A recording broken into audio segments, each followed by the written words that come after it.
What's up, everyone? I'm McKenzie Mitchell, and welcome to Threads. Today we're in Orlando, Florida, and we're chatting with someone who continues to break barriers. She's a Triple Crown TNA Knockouts champion, a Royal Rumble entrant, and is bridging the gap between TNA and WWE. She's the Juggernaut, Jordynne Grace. How are ya? I'm good. How are you doing? Good. We have been in contact about you getting on Threads for now 3-4 months. I messaged you in February. But that's actually like a really good time because usually it never happens. So it's good that I'm here now. I know. Well, that's the thing is I messaged you and said I'm going to come to Atlanta, and I was going to film a couple episodes in Atlanta. And I said, I know you're booked and busy. I'm booked and busy. And now we're in the studio.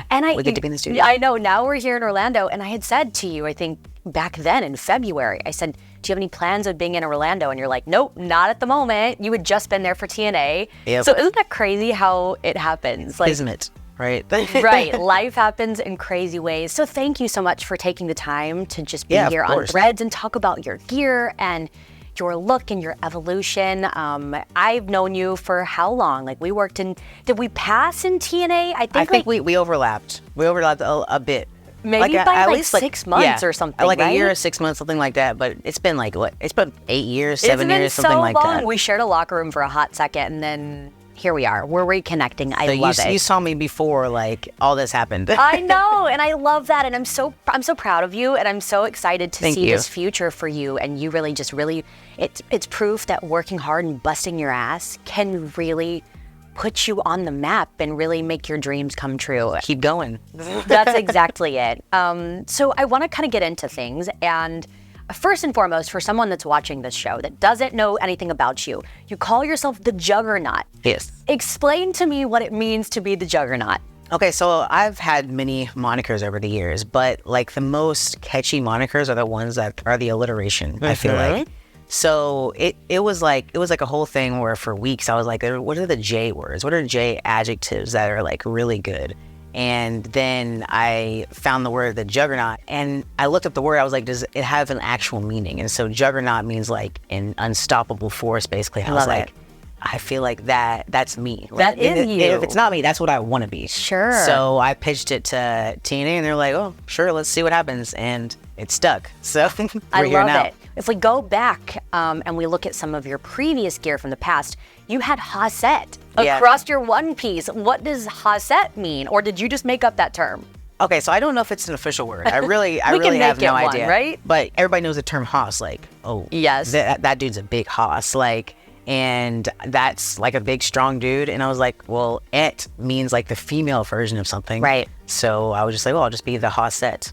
And that was whatever. Because it's not an alliteration. It doesn't particularly sound cool when you say the Hossette, Jordynne Grace. So I had that for a while, and it was whatever. But I think the Juggernaut, it fits me much better. 100%. Okay, then let's look and think about the evolution of Jordynne Grace. You were wearing a bright pink one piece that had JG and rhinestones. Do you look back and go who is that girl? Who is that person? It's been a wild ride. I do look back and I'm like, man. And it's funny. My boss actually said this. He was like, man, looking back at your old photos, why did we ever sign you? And I was like, I knew he was joking, but I was like, yeah, I feel you. I feel like you're right about that because I don't know. I mean, they must have seen something in me that I didn't see in myself and that no one else did because here I am now, a completely different person, I feel like. You've got some vertical stripes in your gear. Do you have a particular meaning in the pattern? So the original version of this was blue and white, and it was based off the American Gladiator ice. Okay. So all we did was just recreate it with a different color. So it is American Gladiator themed. Wow. Okay. And obviously the colors go very similar in the gold. And it's really cool because I didn't actually know when I was going to wear this one. And I ended up wearing it on NXT, and I was like, the old NXT colors. Love that. I'm a black and gold girl, so I love that. So I was like, this has to be worn there. And actually, so a lot of the jewels and extra stuff, I used to sew gear in the past, and I just don't have time for it. Yeah, I don't have time for it anymore, but I do customization now. So I'll get the gear. Whenever you add jewels, from the gear maker, it'll cost more money. So I do it myself now. So all these jewels here, I added those, and then this customization. Love it. I added that, the NXT TNA. You did this on your own. Mm-hmm. I was telling Vic that I was doing this episode with you, and he was like, that jacket that she wore on NXT was so cool. Like, so across the board, everyone thinks this is awesome. I thought it was too plain. And then I was just like, well, let me like do something to it. And so I added this, and I had the NXT TNA on the back, and I think it's great now. It's also reversible, which is cool too. Super cool. Listen, gear makers are really hit and miss. Like, there's been so many times when I was supposed to have something at one day and like it didn't come for an extended amount of time. And that's why I just wanted to start making my own gear. Right. Because like I don't want to have to rely on someone constantly for that. So if there was a big show and I really came down to the wire, I would be able to make myself something. Well, you have a history of being a powerlifter and in bodybuilding. How much of your look from powerlifting and bodybuilding do you bring into your in-ring look? When I was wearing the singlet, I feel like that was more of a powerlifting look, but then everybody kept telling me, you need to switch over to the two-piece, which, I've been wearing it for a while now. I'm not particularly sold on it yet, because I feel like I was just so much more comfortable in the one piece, like I was snatched, but I can see like this does look cooler and it looks better. I just love the singlet. This particularly, it looks powerful to me. It's not very it's not flimsy. Like the material isn't flimsy. Just like you see a lot of gear that's like really small and dainty on girls now, and it's very like a thin fabric, and they have the thigh straps and stuff like that. I think it's too sexy for me. Okay. Me specifically, I love it on other women. I think it looks great. Just like on me particularly, I don't think that's a look that the Juggernaut would have. Sure. And off that, we talked about this on camera, and I truly said this and I mean this. You're a strong-ass, badass bitch. And I love that. How do you make gear that feels comfortable and confident for you as opposed to something like my body type? It's very different, right? Yeah, I feel like it's hard. Specifically, I have to worry about keeping everything in, because when I wrestle, I really just throw myself into everything. So I can't be wearing anything that's it reveals too much cleavage, because I've done that before, and I would have to put so much double-sided tape on it. It was just not worth it. Yeah. So now I have stuff like this where it's just full coverage, or stuff like this where it's I feel so comfortable in it because it just completely covers everything up. But yeah, that's just kind of how I do it. And there's something to be said for feeling confident in your skin and the way that you're looking on national, international television in front of thousands, millions of fans, if you call it what terrifying. It is. It's terrifying. Truly. Let's go back to when we're talking about your bodybuilding. Your weight fluctuates when you're competing. How are you making your gear different in those different phases of your life as you're changing your weight throughout time? So it's funny that you mentioned this, because the first set of gear that I had made, the blue set, I actually had to get it altered by a seamstress. So I went in, because I literally lost 20 pounds in a month from doing the diet and all the cardio. And it was I could pull it and fit an entire arm in there pretty much. So I had to go get it cinched in, which kind of sucks, 'cause I can't fit into it anymore. Right. Because I was 125 pounds, but it's fine. It's white, so it's dirty anyways, and I'll sell it. But something I've also started to do, and I think I really like, is adding the belt. Because that has helped me so much with my weight fluctuations. Every month, I probably go up or down 15 pounds, honestly. Just depending on how much cardio I'm doing. I'm 5'2", so any extra food I eat, it just immediately sticks to me. That's just, what I get for being short, I guess. But the belt is everything to me now. So the belt actually functions? Yes, it's a functioning belt. It's a slider, but it can tighten, it can loosen. It's amazing. So important. It's so key to have versatility and functionality in what you're wearing as well. As we've talked about, your gear has evolved throughout the years. Where do you give the credit? Other people have told me things over the years. Other people have encouraged me to switch to the two-piece. I was never confident enough to do it. I actually only started doing it, I would say, it was a match, me versus Masha Slamovich. I think it was in 2022. So I've only been wearing the two-piece for 2 years. The rest of my career, I would be wearing the singlet. And actually, another interesting thing is I stopped wearing fishnets a couple years ago too. So I know a lot. I don't know if any of the viewers out there know, but fishnets are very popular in the wrestling community. Yes. And I think now more than ever, it's more of a traditional thing. And it probably makes girls feel more comfortable. But I'm 100% pro lose the fishnets now. I don't think women need them. I think that men go out there with their legs unshaved. They can do whatever they want. I think women have at least shaved legs, and they look much better than the guys. So kill the fishnets. And I love that you say that, because what I love about you is you're so female empowered, truly, and you're a perfect representation that women can be courageous, they can be strong, they can be beautiful. You can have all of those characteristics and be a female. Is there someone that you look to for inspiration? My mom is like the main person I look to for inspiration. She's the best.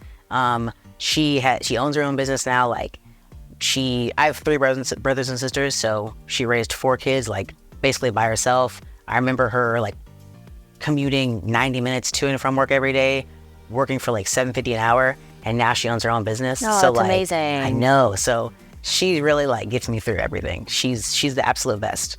But other than that, outside of wrestling, like people I used to look up to when I was younger and still do, Natalya, incredible, strong woman. Like, man, she does not get the credit that she deserves, honestly. And I believe that 100% as well. She's one of those people that is going to retire and then get her flowers when she needs her flowers now. Like, I do not understand why people aren't giving them to her right this second. Yeah? And also Beth Phoenix. Those are 2 women that I am obsessed with. Love both of them. Some people say and argue that Natty should be in the WWE Hall of Fame right now as an active competitor. Do you believe that? I completely agree with you. Like, and not to like, you know, put anyone else down, but she's done more stuff than some of the other Hall of Famers has, and she's still wrestling. Like, she still has more left in the tank. So I absolutely 100% agree with that. I don't know if it's a rule that you have to be retired to be in the Hall of Fame. I don't think so, but it should be changed if so, right? Yeah.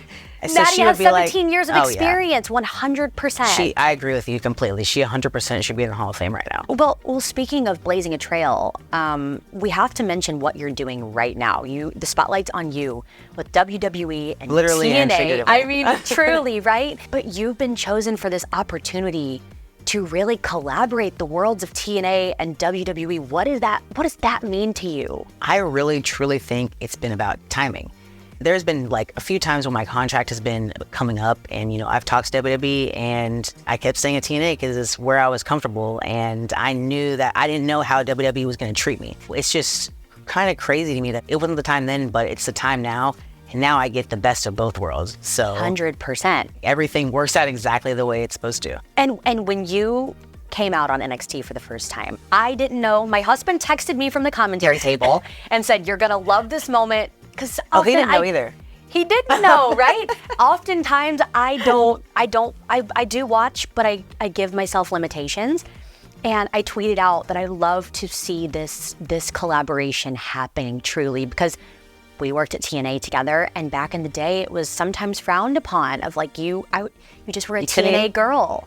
So to see this blend of these 2 worlds, of these corporations coming together, it's truly awesome. And you're the one that's really spearheading it, and it's fantastic I'm very, to see. very lucky and very grateful that you know, I'm being the one to represent TNA. Absolutely. And furthermore, Shawn Michaels was the one that, if I'm getting this correctly, that handpicked you for this spot. I know. Every time I hear that, I feel like I'm in a dream. Like, that's just crazy to me. Yeah. How does that feel to you now, knowing that? It's honestly, it's surreal. And I text like my mom and my husband all the time, like, I really can't believe this is happening. Like, I'm waiting for the other shoe to drop.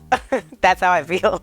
Wow. And to have someone of the likes of Shawn Michaels really believe in you and believe in your career. I know that you even talked about your former boss in TNA, but what does that mean for him to believe in you in the future of Jordynne Grace? It's insane. And we actually had a conversation yesterday where he said something similar, and it just like, it makes me so emotional. Like, to see that someone you looked up to and watched as a kid just like believes in you specifically. And I was backstage yesterday, and I was just, you know, scrolling on my phone, and whether it's from, you know, Triple H's personal like account or whether someone runs it for him, I saw a tweet come up from him, like where he tweeted something like, "If you haven't seen the TNA knockouts before, you're in for a treat." And I was just like, what is even happening right now? Like, DX is just like is your biggest fan. Would you in a million years have dreamed that DX would be a Jordynne both Grace? Of their numbers in my phone. I don't know what's happening. Oh my gosh, but you deserve it truly. And when you look at the evolution of women's wrestling over the past 2 decades, you have to bring attention to the likes of Bianca Belair and Charlotte Flair and Becky Lynch and Sasha Banks and what they've done and how they've blazed a trail. But when you look outside of WWE, you're that flag bearer.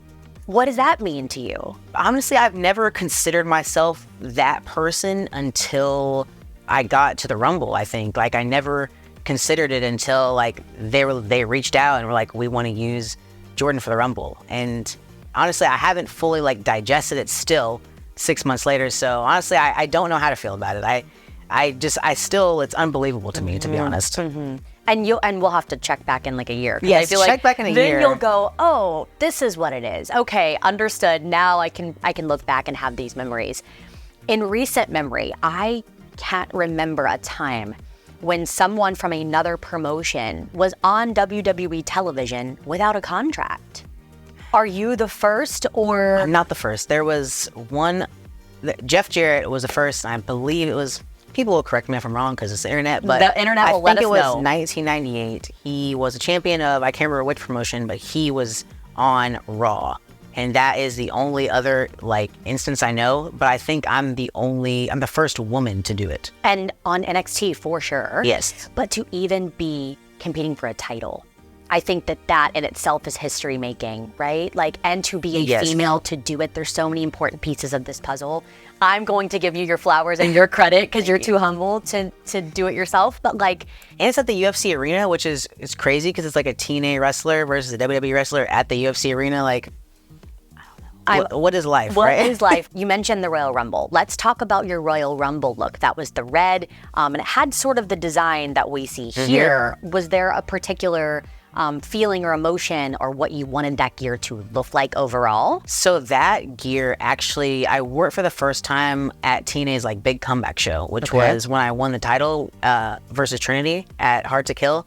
And I've actually had like several new sets that I could have worn for the Rumble, but I wanted to wear that because just literally like the week before I had won the title, and also it was the TNA colors. So I feel like if I was gonna go out there with the TNA belt, like, if people were going to recognize me, and I feel like a lot of people watched that match with Trinity, so a lot of WWE fans watched that match, and so they would recognize me immediately if they saw that gear and the title and everything. So that's why I chose that specific one. I actually think I probably had like all these sets of gear, but I just wanted to wear something that was recognizable and to represent TNA. So when this comes out, Battleground will have already happened. Yes. So tell me about your Battleground gear. We don't have it here today, right? I brought this. So we're in Orlando right now, obviously. I brought this to wear at Battleground. The gear maker that I use made this exact same thing in a different color, and she's making me a jacket for Battleground. And what I didn't specify was which color she should make it in. So she sent me a picture, and it was of the one that's at my house still. Depending on how the jacket fits, like, this is my first time getting a jacket made by her, and I pray that it fits well, but I'll either wear this with no jacket, or my husband is going to be flying from our house to Vegas for the show, so he'll be bringing that other gear with him, so I'll be wearing the jacket and the other gear. So I don't know yet. So it's a guess. You guys know by now. So it's a toss. It will be a toss-up at this point. But it's pretty much the exact same design. Like, the boots are the same. I think it's just in like, it's more white. It's like more like championship white, I think. So how did you come up with this design then? This is the same design as the one I wore at the Rumble and Hard to Kill. The only difference is like this, I love this material because the white on most materials, if it's cotton or like a cloth material, my spray tan comes off right away. I can wear it one time and no other time, but this is stain resistant. So in the back of it will obviously be bright orange because it's like a cloth material, but this wipes off. So that's that. And that's so interesting that you say that because there's so many details and the intricacy that goes into creating the gear. And you may not have an answer to this, but we've seen the evolution of Jordynne Grace from the one piece, the glow-in-the-dark gear, which we have to get to right after this. That is like the only other time, and that was at the it's like my first 3 matches, I wore that glow-in-the-dark gear. It was the only other 2 piece I had. Should you bring the glow-in-the-dark gear back for like a little homage? Oh, no. Oh, God. First of all, Trinity wears like the glow-in-the-dark stuff. Fair. So it's a little like, you know, kind of stepping on her a little bit, so I wouldn't do that. And also, it was just so ugly. It was like you know, when you go into like a roller skating rink or something, it was like that floor. Like, that's what it looked like. And why did you choose that to begin with? Well, I was 14, to be honest, and I walked into a fabric store and was like, oh, this looks cool. And I just found like a seamstress on Craigslist who sewed normal clothing, and I was like, can you make some leggings and a top out of it? And she did. So that's how that happens. When you think about that and how far you've come with the glow in the dark gear, the one pieces, now your two-piece sets of gear, do you have an idea of what the future of Jordynne Grace looks like? I want my jackets especially to look more elaborate. Like, you know, the Japanese wrestlers, they have like the most gorgeous jackets, like so beautiful. I would love to have something like that. Like, this is cool, but like those jackets, they make you feel like you're invincible. I feel like that's how I'd feel coming out in it. And they always look so awesome in pictures, so like flowing and majestic. So I would love to have something like that made. I just don't want to like ever rip someone off, so I have to think of something completely original before I do it. So if you know who Tanahashi is? Yes. Okay, his jackets are like the most amazing jackets that you've ever seen. They just like, my only problem is this big collar. I feel like I need my peripheral vision, so I'm not 100% sure what I love the shoulder pad idea, like something like that, because I always want to like show off my shoulders more. Like it has to be cut off sleeves. Like I feel like that's my whole thing. Is like people look at me and are like, oh dang, you know, she's short, but at least she's like built like a tank. So I have to show off my arms. Yeah, you gotta accentuate your best features, yes, right? Exactly. We haven't talked about your boots. Can I grab your boots? Those I haven't even worn yet. You haven't worn. I absolutely love these. I think they're so cool. The belt buckles, everything about them. Tell me about the design that's particular to you in these boots. So honestly, I just wanted something so these are like some older boots, but these are more of a plain one. They still have the straps on them, but I just wanted something different. I used to wear like the short boots, and this is like, to me, it's what a wrestler's boot should look like. Something like this. I don't like the shooters. Like, I think it's cool for specific people who like, you know, throw kicks and stuff and wear the kick pads over them. But for me, who doesn't throw any kicks or do any flips, just like a wrestler's wrestler, quote unquote, like this is the look that I want to have. And like some of the best wrestlers in the world have worn boots that are similar to this. So, and I love how, what's the word? Firm it is. Like I feel like wearing something other than a boot when you're wrestling leaves you more prone to injury, like especially ankle injuries. I just feel like, so I wear two pairs of socks and then the boot, and so I feel like my ankle is very sturdy. And I feel like wrestling boots are very subjective, obviously. Like everyone has their own opinion of how they're able to move in the ring, but there's so much credit to finding a good pair of wrestling boots that feel good to you. Yes. You know. And I don't know if fans know this or not, but wrestlers if they wear boots, they have to get them custom made. So you have to go to a boot maker and you have to give them all your measurements, measure yourself, and you know, sometimes you can never get your boots because that's happened to a few wrestlers before. Like they just send off their money, and a lot of these boot makers, they prioritize, you know, the bigger stars. So if you are now, you know, kind of like low level indie person, you might not get your boots for a couple years if there's like a lot of different things happening. Wow, that's wild to think about. So, you know what's really funny actually is this has happened, I think, twice now. It happened after the Rumble and it happened last night, where I had reached out to like a popular gear maker who, you know, is very popular with the WWE wrestlers. They've been making their gear, like they mostly make WWE people's gear. And I messaged them, they wouldn't get back to me for months. And then all of a sudden, I showed up for the Royal Rumble or last night and they messaged me back. So it's just funny how like your name value, they want to make your stuff more. That's very interesting to think about. And I would never know that. I don't think that anybody would know that unless they're a professional wrestler or they're aspiring to be in the business. When you think about what you've done in TNA, you're a Triple Crown TNA Women's Champion. What is your favorite look from your title matches? The first time I won it, I was still wearing the one piece, and I didn't even like that one piece, so I won't pick that one. It's definitely got to be my Hard to Kill gear, because it's also the Royal Rumble gear. So many people have offered to buy that gear, and I feel like that's one I'm just never going to get rid of, because it's two like really important moments. Sentimental. Yes. Absolutely. So I'll keep that one forever. Yeah. And also, something I started doing, and I recommend that all wrestlers do this, especially if you sell your gears, I started having my opponents, whoever I would wrestle in the gear, sign like the inside of it. Smart. So they would be worth more when you actually do sell them, if you do. Have you ever sold something and then you're like, Dang, I wish I would have kept My that. first set of gear, yep. Really? Was that the glow in the dark gear? Yep. It's gone. Yep, it's gone. And my all-in gear. Oh my goodness. Yeah, I saw both of them, and it's cool because the guy who like bought the all-in gear, he has like a frame for it, and it's like he sent it to me. It's a really nice setup, but I'm just like, man, I shouldn't have sold it. I should have kept it. Maybe one day you can negotiate. Yeah, get it back. You can get it back. Say, hey, I've done this and this and this. We'll swap out for one that you just didn't like, or that was stained or had makeup or whatever. So those special ones you definitely regret. But when you're coming up, like, you don't have a lot of money, so you feel like you gotta sell stuff like that. Mm-hmm. There's no one that Jordynne Grace can't wrestle. When we look at across the board, TNA, Ring of Honor, AEW, WWE, female, male. When you're in the ring, is there a certain opponent that you haven't wrestled yet that you would love to wrestle? Oh, there's so many people that I haven't wrestled that I'd love to wrestle. I had a brief moment with her in the Rumble, but I'd love to wrestle Bianca. Okay. I think that she's extremely talented, very athletic, and I feel like I'm very athletic too, so I feel like we could put on, a really good match, a really good show. Natalya, obviously. Mm-hmm. Beth Phoenix, if she ever feels like coming out of retirement, like, I better be the first person on her list. But yeah, just all the strong women. Jade, like, I feel like those matches are amazing. Ivy Nile, I feel like we'd have a great match. I especially think so because she's kind of the same character as me. She's a strong person, but she's a little bit smaller than me. She's probably like 15 pounds smaller, so I feel like that would be a good dynamic.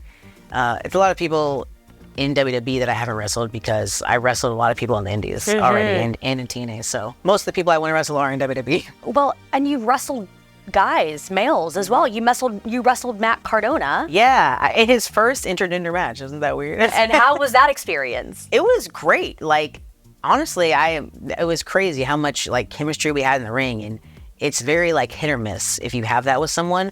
And both with him and his wife Chelsea, like, I feel like I have great in-ring chemistry with both of them. So he's just an awesome wrestler. He was down for anything. Like, he wasn't like, oh, I'm not gonna let you slam me because you're a girl. Like, he was great. When you were wrestling a female versus a male, is there a different mentality that you have in your skill set, in your thought process, in your gear, and everything across the board? For sure. Like, and also it depends on the person, because I'm not gonna wrestle someone like, let me just use like Marco Stunt as an example. Like, I'm not gonna wrestle Marco Stunt the same way that I wrestled Nia Jax. Obviously he's a smaller male and she's a bigger female, but I'm not gonna do my same mentality that I normally do for the male matches and the female matches with them, because it doesn't make any sense at all. So just like that. And I also, more recently, I've been putting into practice, like, understanding that a lot of guys just aren't comfortable with intergender wrestling, and they also don't want to speak up about it because, there's a stigma about not liking it. But I can understand, like, not wanting to wrestle. I can understand not wanting to wrestle a woman. Like, I don't have to agree with it, but I can understand it. So, like, I'll just use as an example. Like, recently I wrestled like Khan, who used to be at AEW, and I know that I'm so much smaller than him. And obviously they want to have a big moment where I slam him. So I made sure to be like, listen, like, we do not have to do this. Like, I'm completely fine with not doing it. But luckily he's like a super cool guy, so he was fine with it. But I don't ever want to like make someone feel like they're going to look bad in front of people. Like, I don't want to do that. But I don't think that would be you to begin with. I think that that's someone else's opinion on the other side as well. And like I've mentioned, I love seeing what you're doing for women and to see this evolution. I'm just trying to keep it going. And to think, like, truly, I talked to Mickie James about this, to think about when we look at the likes of Tori Wilson and Barbie Blank and Mickey, and like, that women were such in a space years ago that they didn't know what they were. They were valets, they were managers, they were doing a bikini contest, to now where women are today, and what you're being able to prove on a weekly basis on television for women, that we can have it all. It's cliche to say, but I love that. I mean, all the women that have opened doors before us, we just have to be brave enough to walk through those doors and continue down the hall. So I feel like that's what women like me and, women like Gianna Prazo, just like Bianca Belair, we have to just keep going no matter what. It's amazing to see. Well, I'm excited for the future of Jordynne Grace. I am excited to see what's next and what you've got going on. Me too. I don't know. I really don't know what's going to happen. Sky's the limit for you, girl. Honestly, like, this is only the beginning, and I'm just so excited to watch this journey for you and this history that you're really making on your own. So, of course, and thank you for, again, taking the time. It's been so fun. Yeah, of course. I've had a lot of fun. Yay, thank you.